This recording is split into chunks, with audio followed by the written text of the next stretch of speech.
Hello friend, मैं नीतीश कुमार आप सभी का स्वागत करते हैं स्टडी नंबर 1 ऑनलाइन क्लास में। तो आज आपका एक्सरसाइज 13.3 यानी 13.3 शुरू होने वाला है। इससे जितना भी एक्सरसाइज था इस चैप्टर का आपको कंप्लीट करा दिया गया सरफेस एरिया एंड वॉल्यूम से। तो आइए हम लोग शुरू करते हैं सीधा वीडियो को। तो आज का जो पहला प्रश्न है कि त्रिज्या 4.2 वाले धातु के एक गोले को पिघलाकर, यानी जो त्रिज्या जो दिया गया कितना दिया गया 4.2 वाले गोले को पिघलाकर त्रिज्या 6 सेंटीमीटर वाले एक बेलन के रूप में ढाला जाता है। बेलन की ऊंचाई ज्ञात कीजिए। तो देखिए, जब भी किसी चीज़ को ढाला जाए, जैसे गोला को बेलन में ढाला गया, बेलन को शंकु में, तो जो आयतन होता है क्या होता है, बराबर होता है। जितना आयतन रहेगा उतना ही आयतन क्या बनाया जाएगा, बेलन बनाया जाएगा। और जितना आयतन का बेलन रहेगा उतना ही आयतन का गोला बनाया जाएगा। यानी आयतन चेंज नहीं होता है। तो दोनों का आयतन क्या करना है, बराबर कर देना है। और आप शुरू में लिख लिया कीजिए कि जैसे मैं दे देगा कि गोला की त्रिज्या 4.2, आप इस तरह से शुरू में लिख लीजिएगा। एग्जाम में भी प्रश्न बनाइएगा, जब भी प्रश्न आप बनाइएगा एग्जाम में तब लिख दीजिए कि गोला की त्रिज्या 4.2 सेंटीमीटर है, बेलन की त्रिज्या इतना है, मतलब जो दिया रहेगा, और बेलन पूछा है एच निकालना या दिया रहेगा तो लिख दीजिएगा उसको। इस तरह से लिख दीजिएगा। हम सीधा यहाँ प्रश्न को सोल्व करते हैं। तो यहाँ हम लिखेंगे गोले का आयतन, गोले का आयतन, गोले का आयतन बराबर बेलन का आयतन, बेलन का आयतन इतना हो गया। तो गोला का आयतन कहने का मतलब है 4/3 पाई आर की, और बेलन का आयतन कहने का मतलब पाई आर स्क्वायर एच, इतना निकालना। तो आप यहाँ जो इसका जो आयतन है आप इसको बड़ा आर मान लीजिए, क्योंकि दोनों आर सेम रहे तो लगेगा कि यहाँ डिवाइड हो जाएगा, लेकिन डिवाइड नहीं होता है। तब इसको बड़ा आर मान लीजिए। यहाँ पाई से पाई आप कैंसिल कर सकते हैं, क्योंकि पाई से पाई कैंसिल हो जाएगा। तो यहाँ हो जाएगा 4/3, और जो गोला का जो आयतन यानी गोला का त्रिज्या दिया गया 4.2, तो 4.2 कहने का मतलब है 4.2 का हो जाएगा क्यू बराबर आर स्क्वायर। तो आर कितना दिया गया 6 सेंटीमीटर वाले त्रिज्या वाले बना गया बेलन। तो 6 यानी 6 का स्क्वायर गुने कितना हो जाएगा एच। समझ में आ गया। यहाँ सब हम लोग इसको करेंगे 4/3, क्यू कहने का मतलब है 4.2 गुने 4.2 गुने 4.2 कितना बार, 3 बार आपको करना है। 4.2 गुने 4.2 आपको कितना बार करना है, 3 बार करना है, बराबर 6 का स्क्वायर कहने का मतलब 6 गुने 6 2 बार करना है। समझ गए होंगे। तो यहाँ सब डिवाइड कर सकते हैं, सीधा इसको डिवाइड कर दीजिए। तो इसको डिवाइड करने के लिए इसको करिएगा तो कितना बार में हुआ 0.7 बार में, इसको भी डिवाइड करिएगा तो 0.7 बार में डिवाइड होगा। इसको से इसको डिवाइड करिएगा तो कितना होगा 14 बार में नहीं आया, 1.4 बार में डिवाइड होगा। तो यहाँ से बच गया 4 गुने 1.4 गुने 0.7 गुने 0.7 बराबर 8। इसको कुछ नहीं करना, कैलकुलेशन करना, आंसर आ जाएगा। ये कैलकुलेशन हम कर देते हैं। कैलकुलेशन करिएगा तो 7 कितना होता है 49 होता है। शॉर्ट कैलकुलेशन करते हैं 49 होता है। 49 कहने का मतलब हो गया 0.49 आएगा। यहाँ आप लिख सकते हैं 14 गुने 1.4, और इधर गुना करिए तो आएगा कितना 0.49। उसके बाद आपको इसको टोटल गुना करना है। तो टोटल गुना करने के लिए अगर नहीं गुना होता पॉइंट में तो आप पॉइंट हटाकर गुना कर लीजिए। सिर्फ बटा में क्या रहना चाहिए 0 रहना चाहिए, क्योंकि 0 से भागा देने में आसान होता है। काटिएगा नहीं इसको, पॉइंट हटाइए। यहाँ 1 पॉइंट हटाएं तो बटा में 1 0, यानी हम लोग लिख सकते हैं बटा में 10। यहाँ 2 पॉइंट हटाएं तो लिखेंगे बटा में 100 बराबर एच। टोटल ऊपर गुना करिएगा और इसको भागा दे दिए। तो 14 गुना 4 करिए कितना होता है 14 18 14 14 चौंगा 56, यानी आएगा 56 गुने 4/9 बटा में 3 0 है, क्योंकि जीरो से भागा देने में आसान होता है, आप दशमलव बैठा लीजिएगा तुरंत। इतना तो आप गुना कर लीजिएगा कि 56 गुने 49, तो हम अपना लैंग्वेज में गुना करते हैं, आप अपना लैंग्वेज में गुना कर लीजिएगा। 6 के 4 हो जाएगा। आपको गुना करने के लिए सीखा, क्योंकि हम इस चैप्टर को सामने से भी आकर पढ़ाएंगे बोर्ड पर, तो आपको ज़्यादा समझ में आएगा। 6 गुने 4 करें तो 24 का आ जाएगा, 4 हाथ में 2, 5 गुने 4 20 और 2 कितना हो जाएगा 22, इधर 1 0 क्योंकि एक अंक छोड़ दिए थे। तो 9 गुने 6 करिए, 9 6 54 के 4 हाथ में 5 हो जाएगा, 9 6 54 के 4 हाथ में 5 और 9 5 45 और 5 कितना हो जाएगा 50। इसको जोड़िएगा 4 4 7 2, तो यहाँ कितना आ जाएगा, आएगा 27 44 बटा में 3 0। तो बटा में 3 0 है तो 3 अंक के बाद आपको पॉइंट बैठाना है, यानी हो जाएगा 2 7 4 4। ये आंसर आपका हो जाएगा। चलिए हम नेक्स्ट प्रश्न पे चलते हैं। नेक्स्ट प्रश्न पे, अगला प्रश्न वही है, इसमें भी वही करना है, कुछ नहीं करना है, आपको आयतन के बराबर करना है और आंसर आ जाएगा। जब भी इस तरह का प्रश्न पूछे कि एक गोला को पिघलाकर बेलन बनाया गया, कुछ भी बनाया गया, शंकु को बेलन बनाया गया, सभी का आयतन बराबर करिए, आंसर आएगा। क्रमशः 6 सेंटीमीटर, 6 सेंटीमीटर, 8 सेंटीमीटर और 10 सेंटीमीटर त्रिज्याओं वाले धातु के 3 ठोस गोले को पिघलाकर एक बड़े ठोस गोला बनाया जाता है, यानी तीनों के जो आयतन मिलाकर एक आयतन वाला क्या गोला बनाया गया। तो तीनों के आयतन क्या करेंगे, जोड़ लेंगे और बराबर बड़ा जो गोला का आयतन रहेगा उसको बराबर कर लेंगे। तो ठोस गोला बनाया जाता है, तो इस गोले की त्रिज्या ज्ञात कीजिए, बड़ा वाला गोला की त्रिज्या ज्ञात करना। तब मान लेते हैं कि इसका जो आयतन है, छोटा वाला जो दिया गया उसको मान लेते R1 बराबर 6, R2 बराबर 8, R3 बराबर 10 और R1 निकालना है, R निकालना है यानी बड़ा वाला। यहाँ आप लिख सकते हो, ये 6 हो जाएगा, ये 8 हो जाएगा, ये 10। तो तीनों के आयतन को ऐड करके इसके बराबर कर लेंगे, तो इसको निकालना है। तो लिखेंगे आयतन बराबर करिए, तो आयतन यानी गोला है, तो गोला का आयतन क्या होता है 4/3। 4/3 तो देखिए सभी में कौन मिलेगा, 4/3 पाई आर क्यू, तो 4/3 पाई आर क्यू सभी मिलेगा। तो R1 के क्यू आप यहाँ से कर सकते हैं, R2 के क्यू प्लस R3 के क्यू, इतना हो जाएगा बराबर 4/3 पाई आर स्क्वायर। नहीं समझ में आएगा तो ये हम आपको थोड़ा और समझा देते, इसको तोड़कर लिख देते। देखिए ये जो आपका लिखा गया, जो ऊपर हम लोग लिखे, इसको एक ही बार 4/3 पाई इसलिए कॉमन ले लिए। देखिए इस तरह से हम लोग लिख सकते थे, हम एक स्टेप वहाँ कर दे, पाई R1 के क्यू 4/3 पाई R2 के क्यू 4/3 पाई R3 की, तो 4/3 पाई सभी में कॉमन है, तो इसलिए यहाँ हम कॉमन ले लिए 4/3 पाई। तो R1 के क्यू, R2 के क्यू, R3 का क्यू यहाँ हो जाएगा। तो इसको डिवाइड करेंगे, 3 से डिवाइड हो जाएगा, पाई से भी पाई कैंसिल हो जाएगा। तो R1 बराबर 6 दिया गया, R2 बराबर 8 और R3 बराबर 10। तो 6 का क्यू कर लीजिए, 8 का क्यू कर लीजिए और 10 का क्यू। यहाँ से क्या बचेगा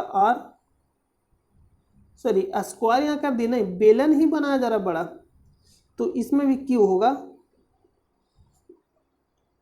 इट्स माय मिस्टेक, यहाँ पे क्यू हो जाएगा, इतना हो गया। आर क्यू बचेगा, इसको करेगा तो कितना आएगा, 6 के क्यू करेगा तो 216, 8 के क्यू करेगा तो 512। क्यू कहने का मतलब 3 बार आपको गुना करना है। 10 के क्यू करेगा तो 1000 बराबर आर क्यू, इतना हो गया। यहाँ से सभी को ऐड करिएगा, तो सभी के ऐड करिएगा तो आएगा 1728। सभी के जब आप ऐड करिएगा जितना भी 216, 512, 1000 जब ऐड करिएगा तो आएगा 1728। तो 1728 जो होता है कितना होता है, 12 का क्यू होता है, यानी 1728 को हम लिख सकते हैं 12 गुने 12, यहाँ से हो जाएगा आर क्यू, और इसको आर क्यू निकालना तो 12 का क्यू कर देंगे, तो आपको मालूम है कि बेस सेम होता है तो पावर सेम तो बेस भी बराबर हो जाएगा, यानी आर बराबर 12। इस तरह से भी आप निकाल सकते हैं। तो जो बड़ा आएगा त्रिज्या जो गोलक उसका कितना हो जाएगा, 12 सेंटीमीटर आंसर। अगला प्रश्न पे चलते हैं। व्यास 7 मीटर और व्यास 7 मीटर 20 मीटर गहरा एक कुआं खोदा जाता है। गहरा कुआं जब भी खोलेगा तो बेलन के रूप में होगा। जैसे में यहाँ व्यास 7 सेंटीमीटर, तो इसका कहने का मतलब त्रिज्या कितना दिया गया, 3.2 यानी 7/2, और 20 मीटर गहरा तो 20 मीटर गहरा ये हो जाएगा। कुआं खोदा जाता है और खोदने से निकली हुई मिट्टी को समान रूप से फैलाकर 22 मीटर और 14 मीटर वाला एक चबूतरा बनाया गया है। इस चबूतरे की ऊंचाई ज्ञात कीजिए। ये देखिए चबूतरा बनाया गया, कितना बनाएगा, 22 गुने 14 में, और आपसे पूछ दिया चबूतरा का ऊंचाई, यानी ये आपको निकालना है एच। तो जब भी इस तरह के प्रश्न पूछेगा तो जितना इसका कहने का मतलब जो बेलन के रूप में जो कुआं खोदा तो उसमें से बेलन जो मट्टी निकल, जितना मट्टी कहने का मतलब जितना आयतन का मट्टी निकलेगा उतना आयतन का ही क्या बनाएगा, चबूतरा बनाएगा। तो दोनों का आयतन आपको बराबर करते जाना, अगला आयतन निकल जाएगा जो भी अगला मतलब पूछेगा। तो यहाँ आप मेंशन कर सकते हो ऊपर, तो हम ये लिखेंगे बेलन के आयतन बट्टा बेलन का आयतन बराबर चबूतरे का आयतन। चबूतरा कहने का मतलब घनाभ और कुआं कहने का मतलब बेलन। तो यहाँ लिख सकते हैं बेलन या और कुआं, बेलन या कुआं कर देते हैं, आपको समझ में आ जाएगा। कुआं सिर्फ लिख देंगे तो आपको समझ में नहीं है। बेलन या कुआं का आयतन बराबर चबूतरे का आयतन। चबूतरे बोलिए या घनाभ, तो यहाँ हम कर देते हैं और घनाभ का आयतन। समझ में आ गया होगा।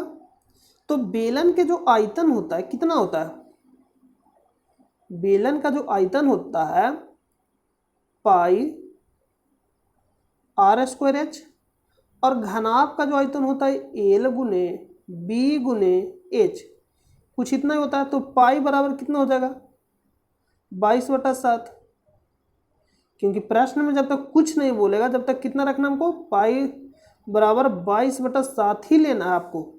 प्रश्न में देखिए कुछ भी नहीं बोला, और यहाँ से एच दिया गया 20 सेंटीमीटर और त्रिज्या दिया गया 7/2, यानी 7/2 का स्क्वायर, और ऊंचाई दिया गया 20 सेंटीमीटर बराबर एल गुने बी। तो एल बराबर दिया गया 22, यहाँ देख सकते हैं 22 गुने 14 दिया गया था, 22 गुने 14, तो एल बराबर हो जाएगा 22 और बी बराबर 14,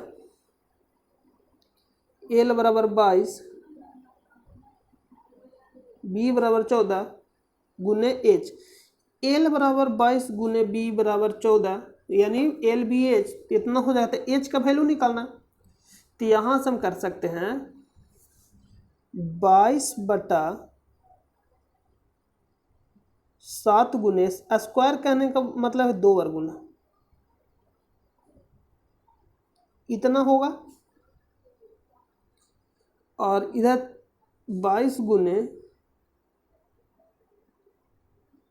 14 गुने एच ए हो जाएगा। तो यहाँ से आप इसको डिवाइड करिएगा, देखिए ए आपका डिवाइड हो, इससे ये डिवाइड हो जाएगा, और इसको से इसको डिवाइड करेगा तो 10 बार में, इसको से इसको डिवाइड करेगा तो 11 बार में, और यहाँ से डिवाइड करेगा 11 दूनी 22 और यहाँ इसको डिवाइड कर सकते हैं 5 बार में, ये आपका डिवाइड हो जाएगा। और भी डिवाइड करते हैं 7 से 14 को 2 बार में, तो इतना बार में डिवाइड हो जाएगा। तो इसमें बचा क्या, तो बचा कि 5 बराबर, देखिए इधर 5 ही सिर्फ बचा है, यहाँ जो है 5 वही है, बराबर उधर 2 गुने h बचा है। तो गुना में तो कहाँ जाता है, बटा में, तो यानी 5/2 बराबर h, यानी हो जाएगा 2.5 बराबर h। सेंटीमीटर में तो सेंटीमीटर में, और मीटर में तो मीटर में आंसर हो जाएगा। तो अगला प्रश्न में चलते हैं।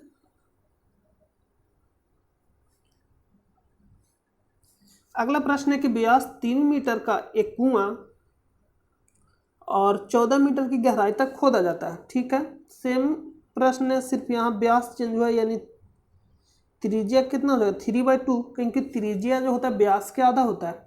तो यहाँ व्यास बोला कि 3 मीटर दिया गया है, तो इसका कहने का मतलब है कि त्रिज्या जो दिया गया है, 1 मिनट, त्रिज्या जो दिया गया है 3/2 दिया गया, 3/2 इतना हो जाएगा। और 14 मीटर गहराई कहने का मतलब ये जो दिया गया है पूरा 14 मीटर तक खोदा गया। इससे निकली हुई मिट्टी को कुएं के चारों ओर, अब देखूं कभी कभी अगर आप गांव में रहते हैं तो आपको मालूम है कि देखिए कुआं जब भी खोदते हैं तो कुआं के चारों तरफ मिट्टी को फैला देते हैं, कहीं तो फेंकते नहीं, कुआं के पास खोदते उससे निकालते और चारों तरफ क्या करते हैं, फैला देते, बस वह क्या करते हैं, मतलब चारों तरफ मिट्टी को निकालकर फैला देते। वही प्रश्न यहाँ बोला है कि इससे निकली हुई मिट्टी को कुएं के चारों ओर 4 मीटर चौड़ी एक वृत्ताकार बलय बनाते हुए, चौड़ी एक वृत्ताकार बलय बनाते हुए समान रूप से फैलाकर एक प्रकार का बांध बनाया जाता है, यानी इस रूप से फैलाकर बनाया जाता है। इस बांध की ऊंचाई ज्ञात की, बलय है, इसका कहने का मतलब कि इस रूप में है, तो हमको इस वाले एरिया का चाहिए आयतन, तो हम क्या करेंगे कि पूरा एक बार आयतन निकाल कर इस वाले आयतन को घटा लेंगे तो इस वाले एरिया का आयतन बच जाएगा। तो यहाँ बलय जो है, यानी इस वाला आयतन घटा लेंगे तो इस वाले एरिया का आयतन बच जाएगा, मतलब पूरा में से। ठीक है, तो ये बेलन के रूप में, क्योंकि इसमें ऊंचाई बोला कि कुएं के चारों ओर 4 मीटर, ये जो दिया गया है कितना दिया गया 4 मीटर एक वृत्ताकार बलय के रूप में बनाते हुए, तो इसका ऊंचाई ज्ञात करना है, यानी हमको इसका एच ज्ञात करना है। तो इस बांध की ऊंचाई ज्ञात कीजिए। तो सिंपल है, आपको आयतन जितना कुआं में से मिट्टी निकलेगा और जितना आयतन मिट्टी निकलेगा उसको बराबर कर देना है किसका, इस बलय वाले आयतन के बराबर। तो हम लिखेंगे, इसमें लिखेंगे क्या लिखा, चबूतरा लिख, कुएं के चारों 4 मीटर चौड़ी एक वृत्ताकार बलय बनाते हुए बांध बनाया जाता है। यहां तो आप बांध लिखिए या बलय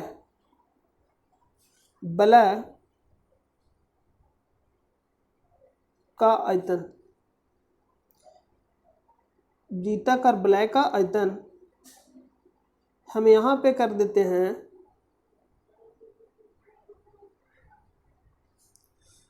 1 मिनट। यहां जो प्रश्न हो गया है डिलीट,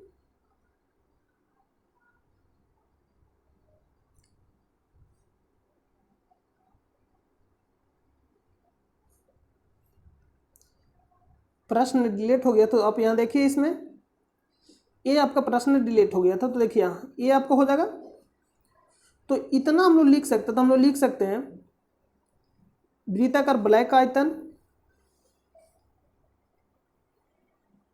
वृत्ताकार बलय का आयतन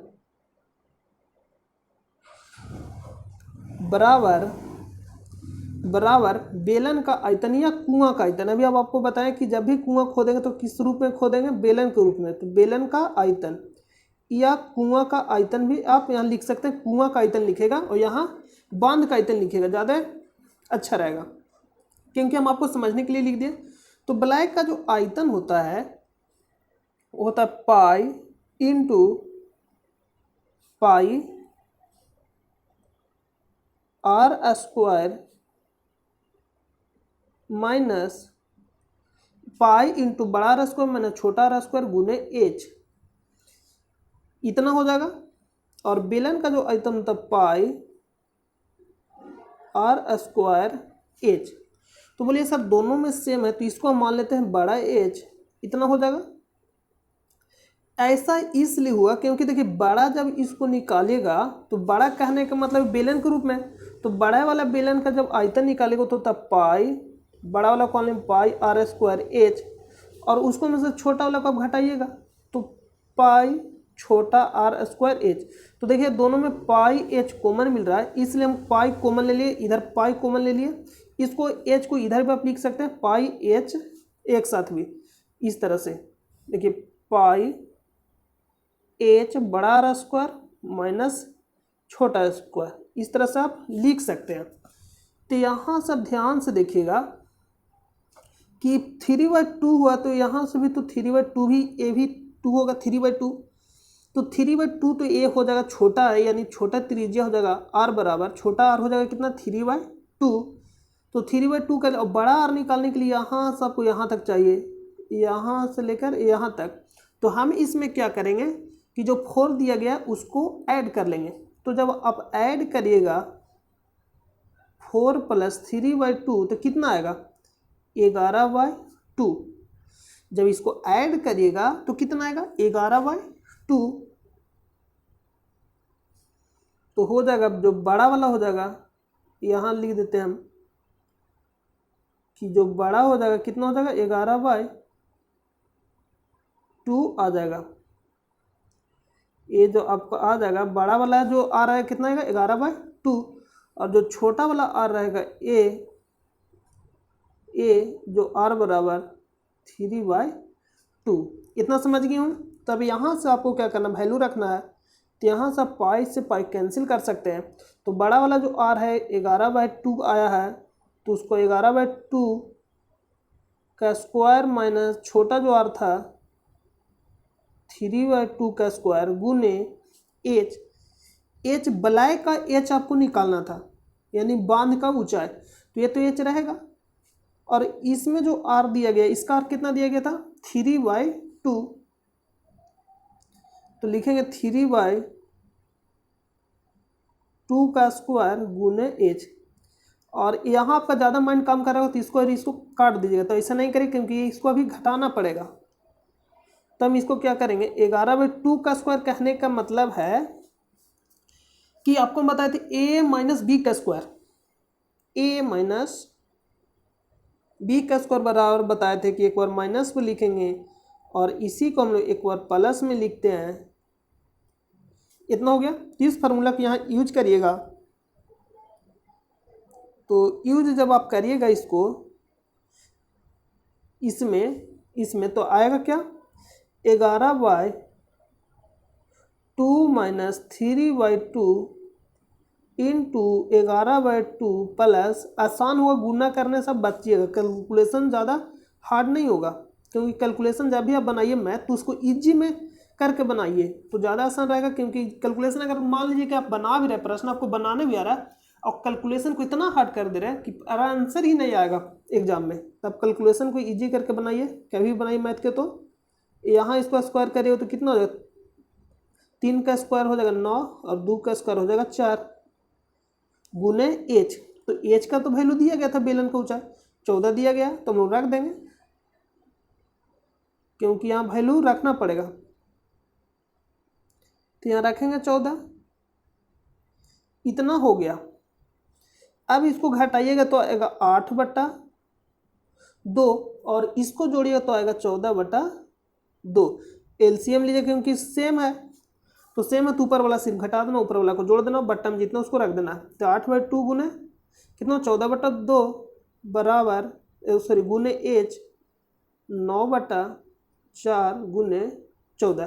तो 14 से 14 कैंसिल हो जाएगा, ये जो 14 से 14 कैंसिल हो जाएगा और 2 गुने 2 करिएगा 4 तो ये भी कैंसिल हो जाएगा। तो यहाँ से जो आंसर आएगा निकल कर कितना आ जाएगा एच बराबर 9/8 यानी वैल्यू आएगा 1.1 2, कुछ इतना ही वैल्यू आएगा।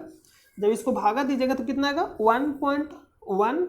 तो आई होप कि आपको समझ में आ गया होगा। हम उम्मीद करते हैं कि आपको सारा समझ में आ गया होगा। तो आज के लिए हम लोग इस वीडियो को यहीं रोकते हैं। और अगर आप मैथ तो यहाँ पढ़ ही रहे हैं, अगर आप साइंस पढ़ना चाहते हैं तो स्टडी लिंक सर्च करिए, एक बार जाकर आप वहाँ पढ़कर देखिए, आपको बहुत ही ज़्यादा इंजॉय एकदम लेकर आप पढ़िएगा मस्ती से, कहीं भी आपको प्रॉब्लम कुछ नहीं होगा। और अगर आप टेलीग्राम चैनल से नहीं ज्वाइन हुए हैं तो टेलीग्राम चैनल से आप ज्वाइन हो जाइएगा, और इसका लिंक आपको वीडियो के डिस्क्रिप्शन में मिल जाएगा। और चैनल पर नए हैं तो चैनल को आप सब्सक्राइब जरूर कर लीजिए, क्योंकि यहाँ आपको हिंदी और इंग्लिश दोनों मीडियम में पढ़ने के लिए मिलेगा, तब चैनल को सब्सक्राइब जरूर कर लीजिए। तो आई होप कि आपको सारा समझ में आ गया होगा। तो चलिए मिलते हैं हम लोग नेक्स्ट वीडियो में, जब तक के लिए अपना ख्याल रखें। जय हिंद, जय भारत।